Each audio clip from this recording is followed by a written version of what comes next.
So is America creedal or tribal? Are we fundamentally an idea or are we a nation? Is America a creed or a culture? Or is it both? Let me know what you think in the comments below, because frankly, in an effort to dismiss the current rise of nationalist populism, many in our intellectual class are asking this question, and I need not tell you which side they're coming down on. It is fashionable, it certainly has been fashionable, to push against the rise of the new nationalism by asserting that America is fundamentally not a nation, not a culture, not a religion or an ethnicity. No, America is a creed. I mean, you've heard it often enough, I'm sure. We are the only country on the planet that was founded on an idea rather than an ethnicity or culture, religion, or tradition. And so this whole America First nonsense that Trump is pushing actually does great damage, irreparable harm to the true notion of what America really is. So what do you think? Well, we're going to take a deep dive into that question and come out on the other side, I believe, with some very striking clarity. I think you'll find it all very enriching. But first, let's give a huge shout out to the sponsor of this video, and that's our very, very good friends over at American Values Investments. Now, for over 15 years, American Values Investments has provided patriotic Americans the opportunity to invest in stocks of companies that they believe best embody America's founding values. Their stock portfolios, similar to mutual funds, allow investors to save for retirement, all the while supporting companies that best reflect the values that most Americans cherish, values like integrity and caring and courage. Now, of course, there's risk in the stock market, and this ad does not constitute an endorsement, but if you want to learn how your investments can reflect timeless American values, well, then check them out at AmericanValues.com or just click on the link below. You'll be glad you did. All right, so we've asked this question before. I've been asked this question. Where do I stand on this whole notion that America is fundamentally an idea or a nation? Is America a creed or a culture? And I was reminded of this when I came across an article entitled America Creedal or Tribal? And it was written by the Georgetown University professor Paul Miller. Now, I've got to be honest, whenever I see the word professor, my radar goes up. I'm a little suspicious since the culturally Marxist-infested university hasn't been the most hospitable place for a nationalist conception, period, let alone of the United States. But I came across this question again when I sat through recently the debate that's been posted on YouTube between the nationalist conservative Yoram Hazony and the New York Times columnist Bret Stephens. Stephens, like Miller, argued that America is fundamentally an idea. America is fundamentally an idea reflective of the ideals of classical liberalism and what Abraham Lincoln famously spoke about when he said that America was a nation conceived in liberty and dedicated to the proposition that all men are created equal, right? That's the general gist of this notion that America is fundamentally a belief, a creed, an idea, a proposition, rather than a nation, a tribe, an ethnicity, culture, custom, tradition. So what should we make of that? Is America creedal or tribal, as Miller put it there? I want to start by saying that, in my opinion, the notion of what America is, well, it ought to be relatively simple, shouldn't it? I mean, there's no question that America is uniquely founded or rooted in an idea, as it were, a creed that all men are created equal. I mean, who's going to argue with that? But what seems to me and many others, what's so equally obvious is that it's an idea that is rooted, and I think undeniably so, it's an idea that's rooted, that comes to us through a highly definite history. I mean, the liberal admits this.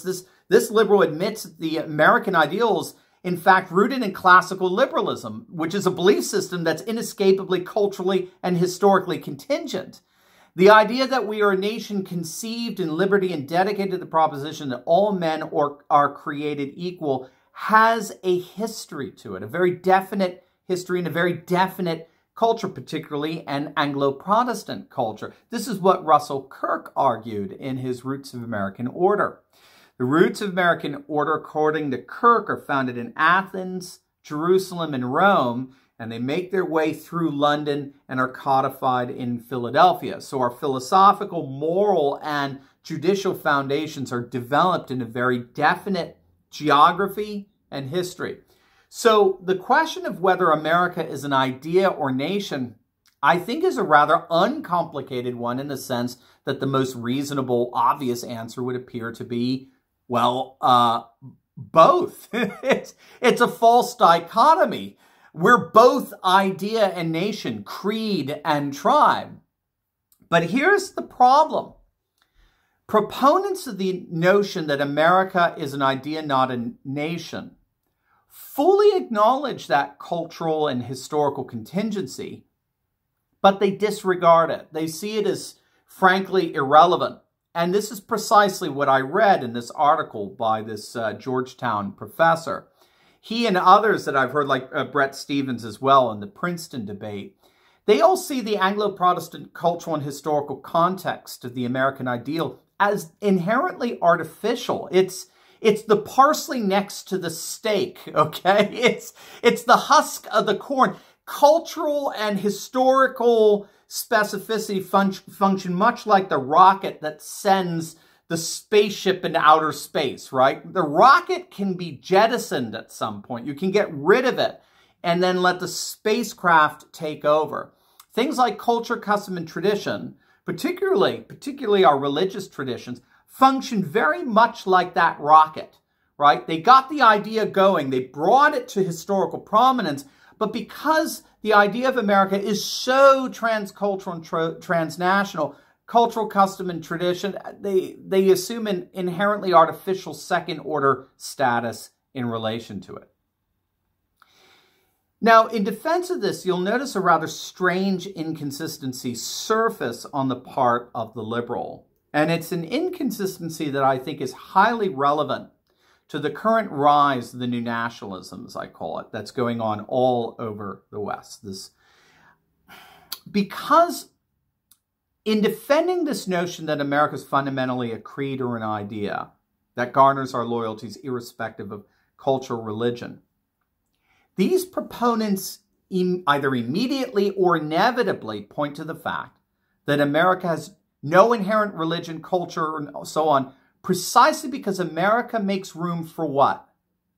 All kinds of cultures and ethnicities and religions, right? America is not defined by any dominant culture and religion precisely because it makes room for Catholics and Jews and Muslims and Hindus and all kinds of ethnicities, which I find very fascinating.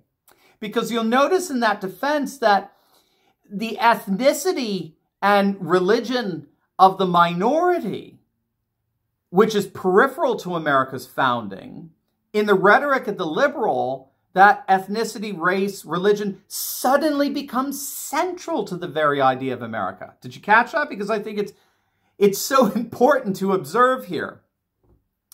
If a culture and religion is dominant, such as, for example, the Anglo-Protestant tradition here in the States, proponents for the America is an idea notion consistently marginalize it. They undermine its social significance, its cultural contributions, the centrality that it played and plays in national identity. It's no big deal. We don't need it anymore. The dominant culture and religion are purposely deflated in terms of their significance. Oh, America's, right, you've heard it. America's not a Christian nation. I mean, the founding fathers were all deists after all, which, by the way, is emphatically not true, but you can see the rhetorical strategy, right? The dominant culture, the dominant religion is de-emphasized and deflated. All the while, at the same time, peripheral or minority cultures and religions are what? In this rhetoric, they're suddenly inflated and radically emphasized as paragons of America's true meaning and identity. And that's not just happening in America. That pattern of de-emphasizing and indeed, let's be blunt, even often degrading the dominant race, culture, and ethnicity and religion, all the while artificially inflating and celebrating minority races, ethnicities, cultures, and religions, pervades pervades the rhetoric of our globalist elite throughout the West. It's actually technically known as emancipatory politics, and it's a thoroughly liberal globalist practice. It's widely recognized that Western societies, under the influence of our current globalist elite, are radically asymmetrical when it comes to the right to celebrate difference or to assert one's race as legitimate motivation for political action and the like. Cultural and religious minorities are consistently encouraged to indeed embrace and emphasize their ethnic and religious differences, all the while the majority ethnicity and culture is shamed and virtue signaled into disparaging and hiding their cultural and ethnic uniqueness. That's emancipatory politics. So I smell a rat every time I come across this argument that there's no way America could be Anglo-Protestant. Look at all these non-Anglo-Protestants that we've invited to be here as equal parts of our nation. You see, this pattern of exclusion of the majority and the celebratory inclusion of the minority is precisely what is animating so much of the blowback against liberal globalism that we're seeing all over the West today. I couldn't recommend more highly for your reading the University of London scholar Eric Kaufman's book called White Shift on the cultural and religious blowback that's going on throughout the West in response to this radically unequal and asymmetrical application to civil rights and the right to ethnic and religious identity among majority populations. Simply put, it's an asymmetry that cannot exist indefinitely, and it won't. So that's my first large point here. So to summarize, I think there's a hidden contradiction in the notion that America is an idea rather than a nation. And that hidden contradiction is that race and religion are indeed central for the liberal to the foundational idea of America, but it turns out to be minority races, minority cultures, minority religions that are now so central. So that's why I don't think it's so much a matter of whether culture is intrinsic to the American ideal. I think it comes down to which culture, right? Is it the majority culture that turns out to be the epitome of the nationalist ideal, or is it minority cultures that are the epitome of the liberal ideal? Either way, culture and religion and race remain central to both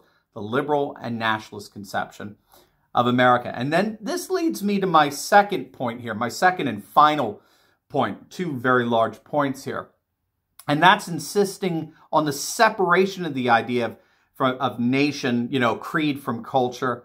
And I see this as little more than a continuation of the absurd dichotomy between mind and body that so plagued Western scholasticism since Descartes in the 17th century. Descartes had the famous maxim, cogito ergo sum, I think, therefore I am. And Western scholarship has been deeply influenced by the idea that humans are fundamentally thinking beings, not bodies. So one of the methods of analysis that the academy, at least many in the academy, are repenting of, is the dichotomy between theory and practice. So as scholars, we're very prone to examining brains rather than bodies, right? We love theories and are not particularly partial to practices. We're more comfortable dealing with ideas over institutions.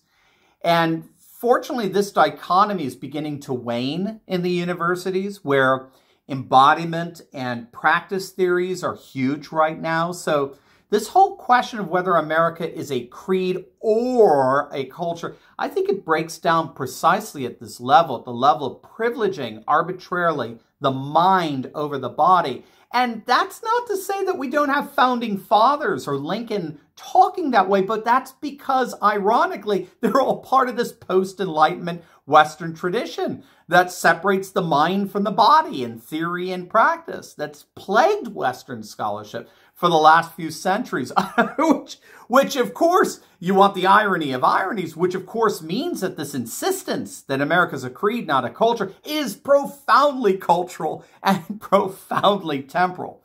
It emerges straight out of the Enlightenment West and continues to rear its ugly, disembodied head in all kinds of discussions. Look, this isn't hard.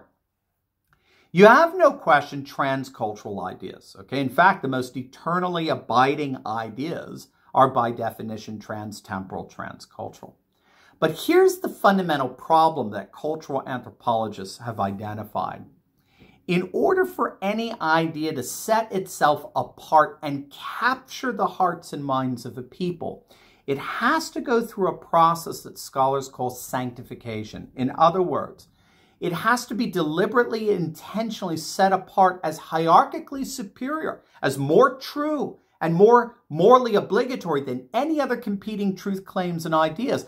I like to use the example of a china cabinet to illustrate this to my students. So I like asking them if their parents have chinaware at home, special plates and bowls and utensils and wine glasses that they break out only on special occasions. And of course, the students all say yes. And then I ask, well, do your parents mix the chinaware with the regular mundane dishware that you reheat your lasagna with or eat your cereal with or whatever? And of course, they all say no. And then I ask, where do your parents keep the chinaware? And without fail, the students all say, a china cabinet. And I point out, well, have you ever thought of the china cabinet as a kind of shrine? It functions to set apart the chinaware as special, as sacred, as hierarchically superior to other forms of dishware. But what would happen if there were no china cabinet? What would happen? Well, either the china gets lost and then it gets packed away and nobody knows about it, or it gets mixed in with all the other mundane dishware. Either way, it loses its sanctity. The only way certain ideas become sacred, or better, are shown or revealed to be sacred, is if you have cultural practices that set them apart as such. So there's no question you can have ideas that are transcultural and transtemporal, but those ideas will be lost in the world of ideas unless there are culturally specific ways in which those ideas are sanctified and set apart hierarchically superior as more true and more morally obligatory than any other competing idea. That's why cathedrals in Paris look different than the cathedrals in Moscow. It's a single idea, in this case Christianity, that's culturally sanctified in different ways. Either way, you can't separate the idea from the culture, not if you want to recommend it as worthy of our loyalties. The only way you have liberty and loyalty is if you have creed and culture. They are simply irreducible to each other, and there's simply no other way around it, like the china and the china cabinet. And so that, of course, raises the question, and I think it's a huge one. It's highly pertinent here, and I'll leave you with this. Can you keep the idea sacred while dismissing the cultural practices from which its sanctity is derived and recognized? Can the classical liberal idea continue to compel our loyalties in the midst of jettisoning its cultural instantiations, either by virtue of the apathy and neglect of the liberal globalist or by the disdain and hatred of the cultural Marxist? I think we know the answer to that. And so then we come to the real irony in all this. And if you're stuck with me through all this, God bless you. But here's the real irony. If liberals want to protect and preserve constitutional ideals as foundational to what America is, then, ironically, they should all be nationalists.